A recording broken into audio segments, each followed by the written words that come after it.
Good morning. Am I on, Avery? Sure are. Good morning. Good morning. So, if there's one thing I've learned in 2020 is that it's a good thing to tune in early to a webinar because you never can tell what you might find. we used this little piece yesterday in our board planning meeting to energize us and get us going for that meeting, and I think it's a perfect example of the fact that there's always new opportunity in a thing, and perhaps it will help a few of us today to see things a little differently. So I encourage you to look for ways to make the world better by looking for possibilities that you may not have seen before.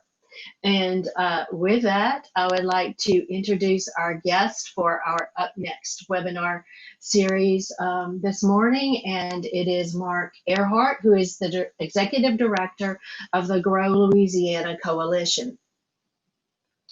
The coalition, and Marc is a champion of the oil and gas industry and its role in Louisiana. Marc has a BA in political science from Loyola University of Chicago, and he has connected GICC to the Grow Louisiana Coalition, which has been an essential partner of ours in advocating for the oil and gas industry.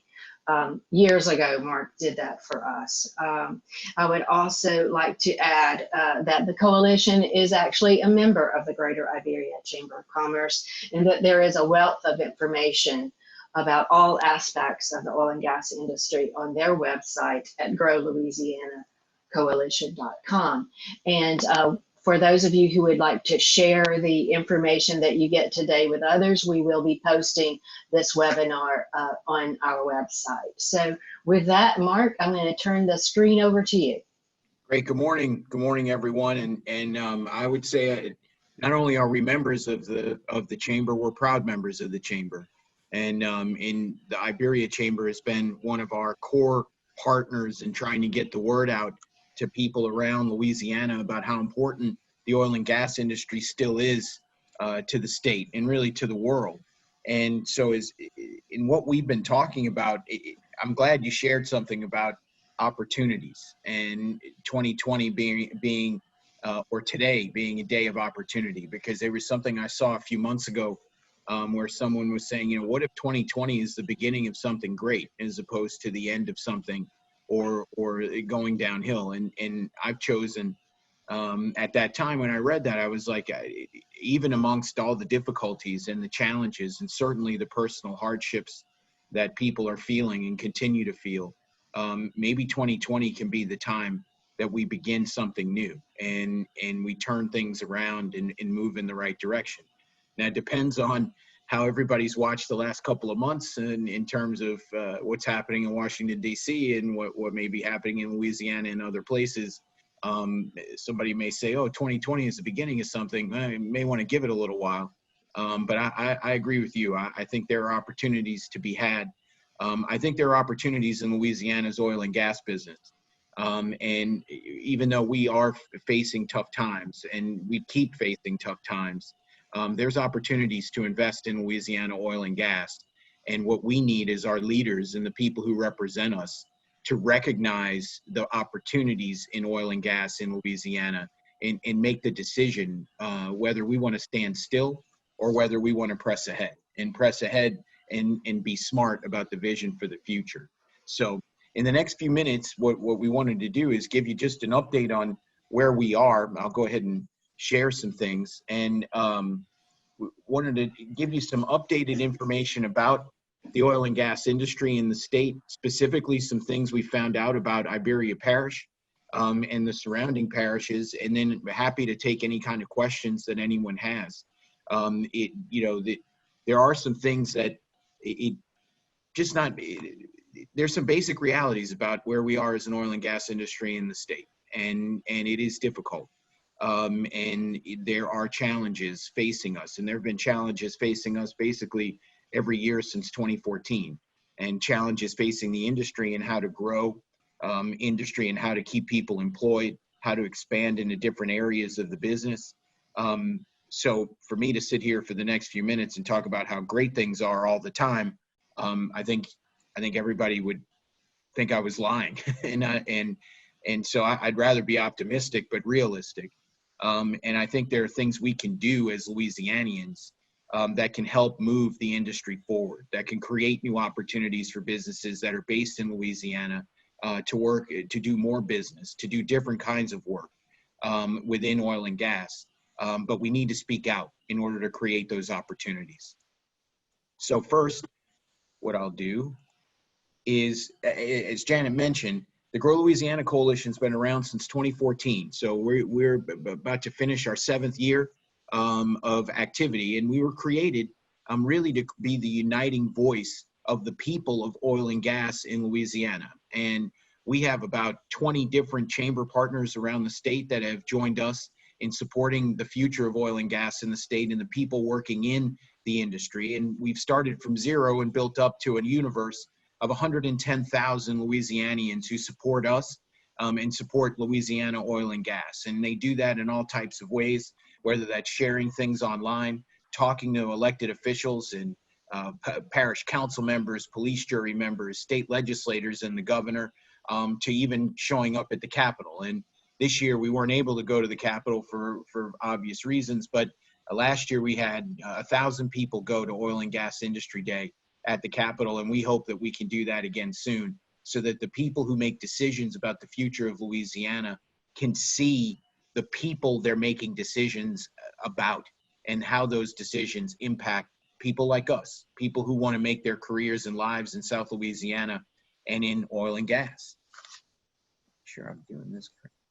So what we want to go over are a couple of things around the industry itself. So there's some updated data about the oil and gas in the state and where the industry is going and where it can go. And the first thing we wanted to share with everybody is some relatively new information that came out earlier, last month in October. I'm losing track of the dates. The industry right now, so in 2020, oil and gas in Louisiana generates about 250,000 jobs, 250,000 jobs that pay collectively $14 billion in wages every year. We are the largest industry in the state of Louisiana. In addition, we are one of the highest paying industries in Louisiana. So you can make your life in Louisiana. You can buy things, you can buy a home, you can start a business, you can buy trucks, you can shop, you can send your kids to school by having a career in oil and gas throughout the industry in oil and gas. And the great news is there are 250,000 people who are working in oil and gas and are connected to oil and gas in Louisiana. The hard news is that 5 years ago, that number was around 320,000.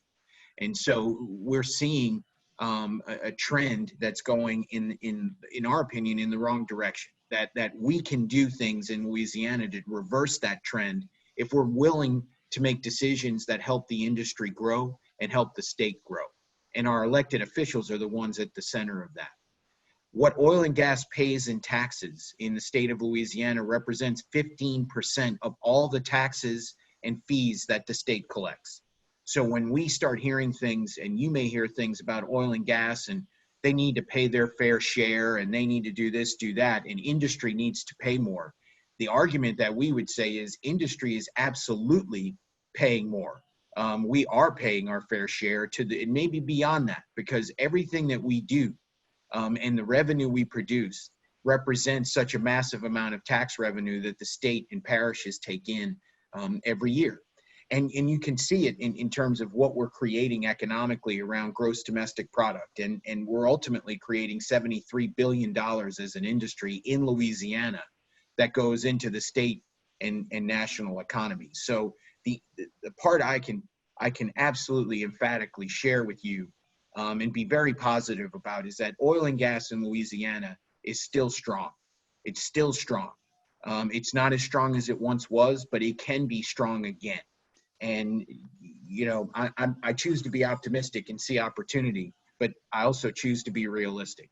There is work that we need to do to change the mindset of a lot of elected officials currently at the parish level who are getting pressured all the time about doing things that could hurt the industry in South Louisiana. and that goes all the way up to the legislature, where there are debates going on to protect certain special interests at the expense of the people of the oil and gas industry and the people of the state.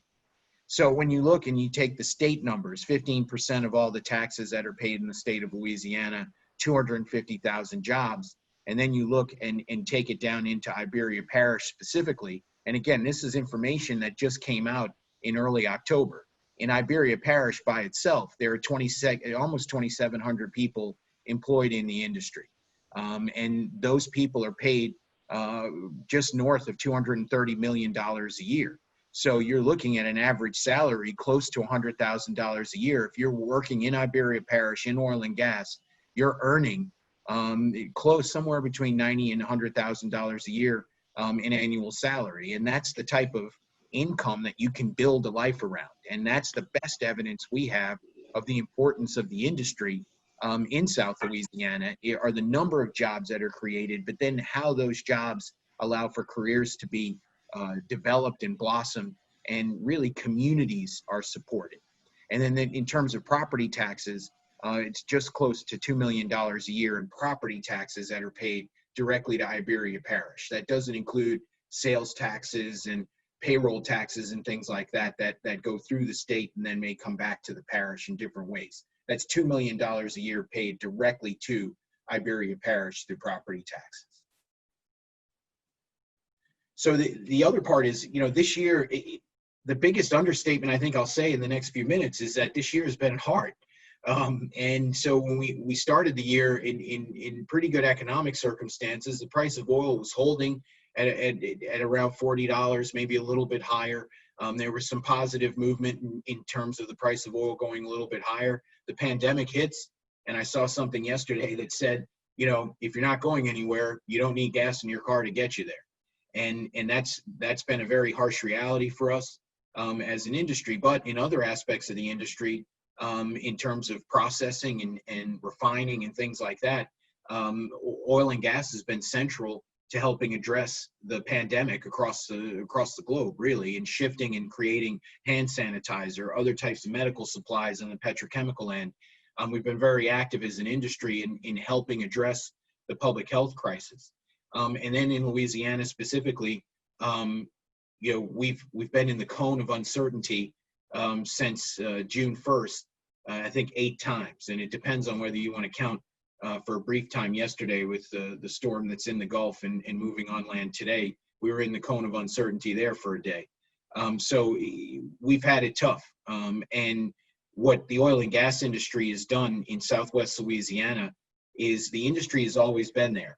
And people look around who don't like the industry and they say, well, where is oil and gas? Why aren't they here? Why aren't they here? What are they doing?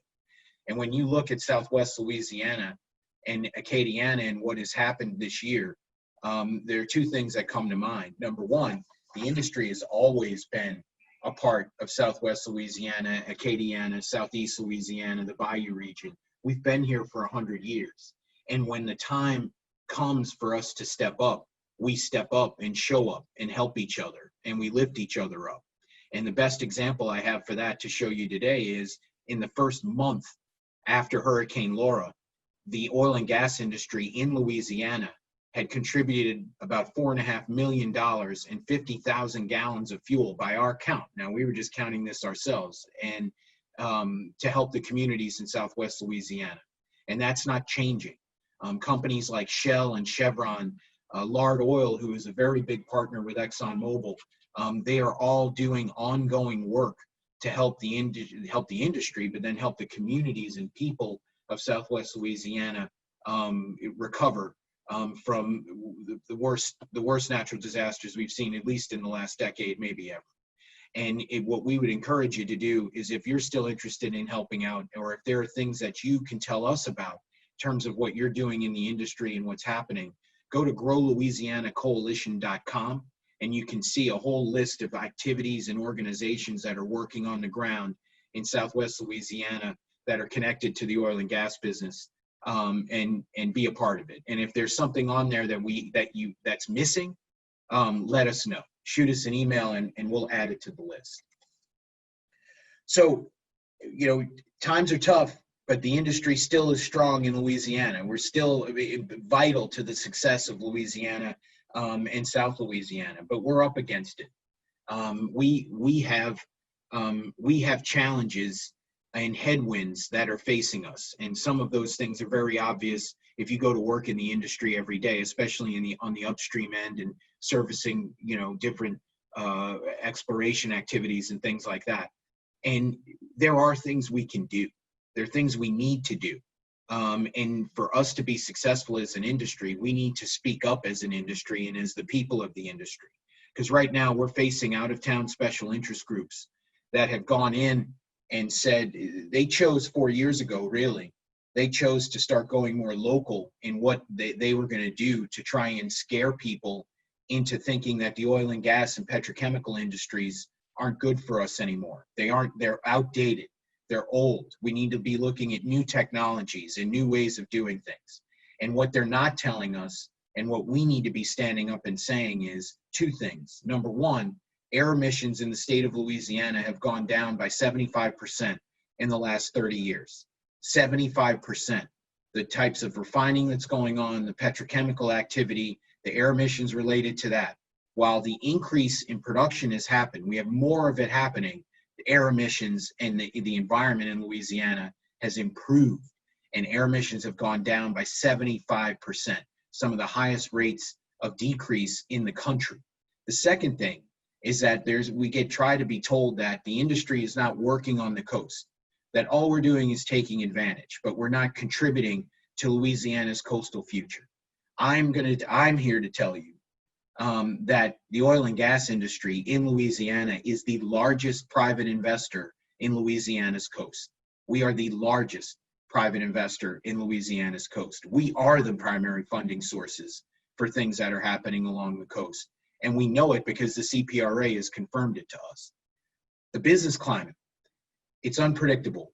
And if you look at the news and see things like this week, I'm losing track of the days, maybe late last week, Shell announced that they were closing their refinery in Convent. That has the potential for hundreds of jobs to be lost. And even in St. James Parish specifically, they're looking at $24 million in tax revenue a year that they're going to lose because Shell made that difficult decision to close their refinery because they're prioritizing their own corporate strategies in different ways. Part of that, we look inward at Louisiana, we need to examine and look, what are we doing to create a business climate for investment? We have a choice as a state to look and say, can we look right now, and when everybody else is standing still, when everybody else is trying to figure out what to do economically and how they're going to recover, can we make the choices to invest in industries like oil and gas and energy, and invest in petrochemical and manufacturing that when other people may not be, so that we can create a more predictable business climate and climate for opportunity in Louisiana. And that doesn't just go for safe oil and gas production and exploration. It goes to looking at renewables, looking at other types of things where the offshore industry can diversify its business in what it's doing. And people I think sometimes people don't like the oil and gas business. They look at renewable energy and oil and gas production and natural gas production as mutually exclusive. And really, in truth, the largest investors in renewables, absolutely the largest investors in natural gas, are oil and gas companies.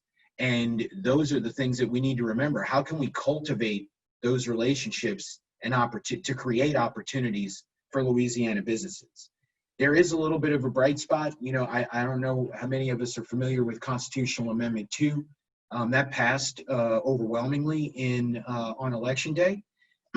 And that's going to create a measure of certainty around how oil production within Louisiana, well production is taxed. And it was something that the assessors of the state were in favor of, as well as oil and gas companies were in favor of. So they came together, and that is something that gives a little more predictability to the industry. But in the larger sense, we have very large issues that we have to move forward to put ourselves in a better position. And that area where we can have the greatest level of impact and control is around the legal climate in the state. And one of the biggest hindrances to oil and gas development in Louisiana are lawsuits filed by a handful of trial lawyers and a handful of parishes. Iberia is not included in that, thankfully, against oil and gas companies, alleging that they have contributed to coastal land loss. And in 7 years since those lawsuits have been filed, nothing has happened. Nothing. Not $1 has come to the state of Louisiana as a result of those lawsuits. But what has happened at the same time is that the number of jobs that have happened has decreased.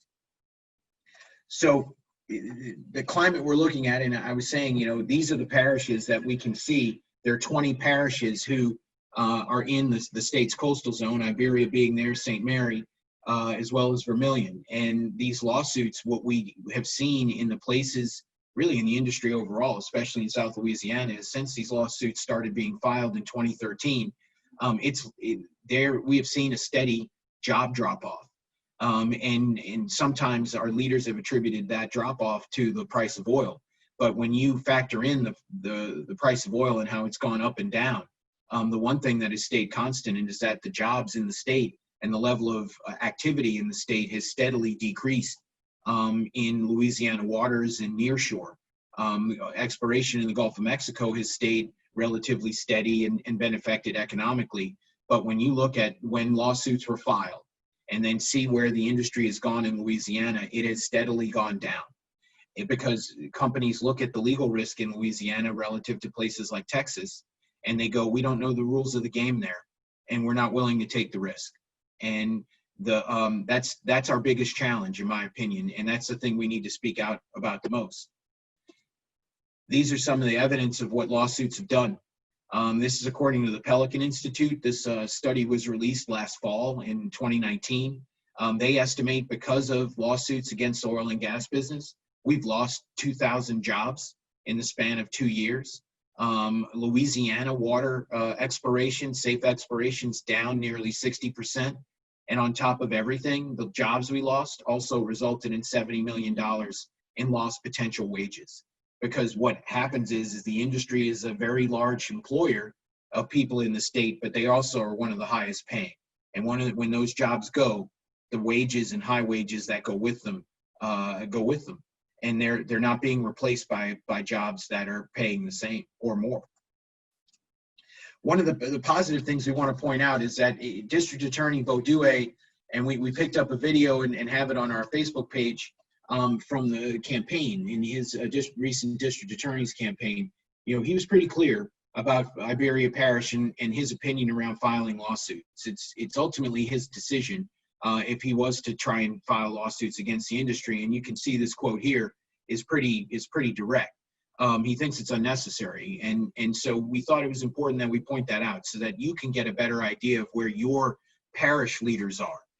I will tell you that our parish leaders, whether it's in Terrebonne or Lafourche, in Vermilion, in Calcasieu, in St. Tammany, there are trial lawyers who are talking to parish leaders almost daily, trying to pressure them and tell them, you need to file lawsuits against the oil and gas business. You have to do it. And they're telling them that there are settlements in the works and those types of things. That is not the case. There are no settlements. The oil and gas industry is very serious about where they stand on lawsuits. And we're very serious about where we stand as the people of the industry. They are a bad idea. And it's better to work together than it is for us to fight each other in a courtroom. And this is the biggest proof we have. In the last 5 years, the oil and gas industry has directly paid $230 million to coastal restoration and hurricane protection projects since 2015. That is from the CPRA, the state agency overseeing the state's coastal master plan. $230 million. Now, that doesn't include potential increases in GOMESA revenue sharing that we're trying to pursue in Congress. And hopefully that will advance in the coming Congress and moving in that direction. It also doesn't include necessarily private investments that are being made by oil and gas companies in acreage that they own along the coast to protect that acreage. Lawsuits have not produced a penny, not a penny. And so what we have to face and our leaders have to face is a decision. Are we willing to stand up for the industry to invest, or are we willing to sue and try to get every penny we can get out of the industry? And to date, we haven't gotten one 7 years later. In Vermilion Parish, there was an interesting DA's race there, and the gentleman who won the Vermilion Parish DA's race, it said, you know, after 7 years, we should have gotten something. Something should have happened. Nothing has. So we need to move on. And we agree. The best place for us to do that is next year in the legislative session. We can't control the price of oil, but we can control the conversations we're having with our parish leaders and our state leaders. We need, and they're looking for it. We did a webinar a few weeks ago with a number of legislators from Acadiana and the Iberia Chamber and the Port were partners in that for us. And one of the things J.P. Cousin, who's a representative from Acadiana, as y'all know, one of the things he said is we need to hear from the people of the industry. Momentum is building to change the legal climate around oil and gas and do things that can help oil and gas grow in South Louisiana and Louisiana overall. But we need to hear from the people of the industry, because the people who don't want the industry to grow are making as much noise as we can. So what I want to do to conclude, and happy to answer any questions, is I want to encourage us on what we can do next. We can do something. You know, we're going to work every day and we're working hard, and we're working hard in very tough times. And what we can do, sometimes we look and go, I don't know, I'm just trying to keep the doors open every day. And we understand that and share that desire with you. But we need to speak out. We need to stand up, speak up, and lift each other up. Contact our parish leaders, talk to your state legislators, share stories about why oil and gas is important and why it's important to you and your family and your neighbors and friends, and be a part of what we're doing. So I appreciate being able to talk to everybody for a few minutes. Janet, I'm happy to answer any questions. I hope we didn't bum everybody out. I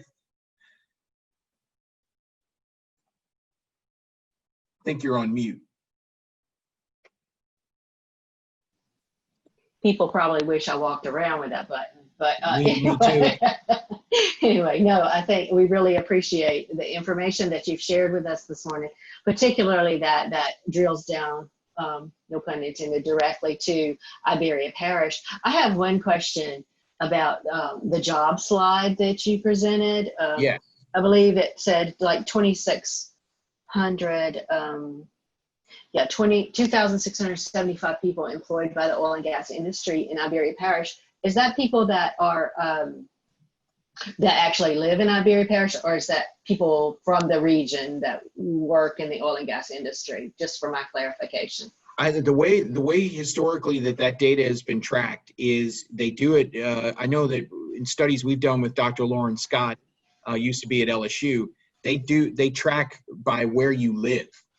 Okay. Because it's according to data reported to the state Department of Revenue, and it's based around where people are filing their taxes from. So I'm very confident that now this study was done by Louisiana Mid-Continent Oil and Gas and the American Petroleum Institute, but I know that they're pretty consistent in how they measure the job. So I'm fairly confident that yes, those are people who live in Iberia Parish. It also doesn't necessarily include people that are in the service industries. So, you know, they're defining themselves as working in oil and gas, but there are other jobs that are related to oil and gas that may be counted differently, like maritime, or let's say, you know, fabrication, or those jobs might be, fabrication might be designated as a manufacturing job. So okay. I think that number is conservative. Okay. All right. Great. Thank you. That's very helpful. And I should have said prior to asking that question, if anybody else has a question they'd like to ask Marc this morning, just submit it in the chat, and he'll take care of that for you.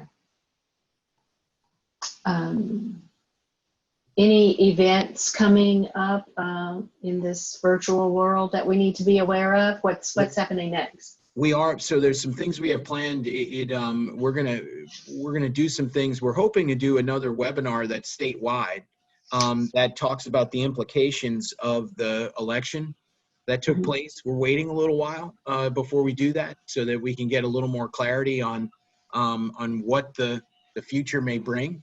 And so we're looking at doing that maybe in December. And that it's all free in terms of anybody who's interested in the industry and what's happening. That's part of it. And then we're going to start doing things after the first of the year built around the legislative session. The 2021 legislative session is going to be very, very important for a variety of reasons. Number one, we're going to have to deal with the economic consequences of 2020. Number two, there is momentum building around doing legal reform that can help the oil and gas business, and that can hopefully resolve this coastal lawsuit business once and for all, so that companies know much more clearly what happens and what the rules are. And when you explore safely for oil and natural gas in Louisiana, companies want to know what that process is. They want to know that the process to get permits is very clear. They want to know that if there is something happens where that permit is not upheld, that the consequences for that are very clear. Right now it's wide open. It's trial lawyers, a small group of trial lawyers going and saying to a company, this company you bought 20 years ago explored this area, 30 years before that, and we think they violated their permit. And since they violated their permit 50 years ago, under today's laws, we're going to sue you instead. And you go, well, wait, I don't, I can't even identify what that potential risk is. So why would I invest in Louisiana? That is what we want to fix. That's tough. That's tough. Well, Marc, in the past, the Grow Louisiana Coalition has been very helpful in actually organizing the voice of the people of the oil and gas industry in Iberia Parish, and we appreciate your help with that. And certainly, if there are any new processes going on about that, we would, we'd appreciate that help again. Sure. That we would absolutely be able to help you. And I did see a question come up in the Q&A about the focus of the industry and around industry being based on political issues like lawsuits and things, especially in Louisiana. And how is that? And I do want to answer that if that's okay. Certainly. So the biggest challenge for the industry is creating an environment where the industry can grow. And when you look at a state like Texas, the rules for operating and investing and growing in Texas, if you're an oil and gas company, are very, very clear. So you know what it means around how much taxes you're going to pay. You know what it means around your potential legal risk. And in Texas, if you break the rules, there are consequences, as there should be. But those consequences are very clear, and the path to fix the situation that you may have created or fallen into are much clearer than Louisiana. And so as we look at the industry, and what we know is that when we've had a predictable environment around how much you may have to pay in taxes, how much you may be able to, how you have to define and uphold the rules and follow the permits and things that you get in Louisiana, and where those monies go. Those are the primary hindrances, we believe, to growth in the state. We have people who work in the industry, who can work in the industry. We have the biggest problem we have around workforce is that the industry's going other places. We have people all over South Louisiana that can work in the industry. Other states don't have people who are trained in the industry. They have to figure that out. We're way ahead of them. We've been at the forefront of oil and gas development and innovation for a century. So we don't have to worry about that. We have to worry about creating an environment where the industry can grow. And the structure of what we have now doesn't encourage growth. It discourages growth. It tells people to go look somewhere else. And there are opposition groups who are out there saying we don't need oil and gas anymore. We don't need them. We need to do other things. Well, I would say to them, Shell announced it was closing its refinery in Convent, and 700 people working at that refinery are going to have to find new areas in their career to go work. What's the opposition's plan for that? What are they going to do? What are they going to do? There is no plan. They just want it to end. But we need it in Louisiana. We need it, and we need to do it safely because it's part of who we are. That was my answer. Looks like there may be another one there. So you can see those questions? I can. Okay. So the question is, has a date been set for Oil and Gas Day in 2021? No, it hasn't. I can tell you it will be in either April or May, because that is the legislative session begins in April. It ends at the end of June, I believe. And so normally we look at early May or late April to have Industry Day. We're working those things out now, and there are some uncertainties around how we would gather together and what we want to make sure. All the companies that are working in oil and gas are very keen into safety. They're very keen into keeping people healthy and things like that. So we want to make sure we're operating in that spirit, and we're also following the rules that the state has. So we have to work out some of those details, but expect it in either late April or early May. Okay, as soon as I know that you'll let us know as soon as you have that date, and we'll be sure to put that out. Thank you. Yeah. Any other questions this morning? Looks like we may be good to go there. So All right. Mark, thank you so much for being with us this morning. And you know, one of the benefits of all of us being forced, I guess, to step in this virtual world is that we get to see you a lot easier than we would had we had to do this in person. So thank you for your time from wherever you are, and again, your support of this chamber, of the oil and gas industry that's so important to our community. Thank you. No, thank you, Janet. Thank you for everything the chamber does to help us, to help the people of the oil and gas business. I'm just down the road in the global headquarters of Grow Louisiana in downtown New Orleans, so it's not that far. So if you need us to come in person, we'll be there. Awesome. Thank you so much. You have a great day. Thank you. Thank you to our watchers this morning. We will post. Avery, I think we're finished now.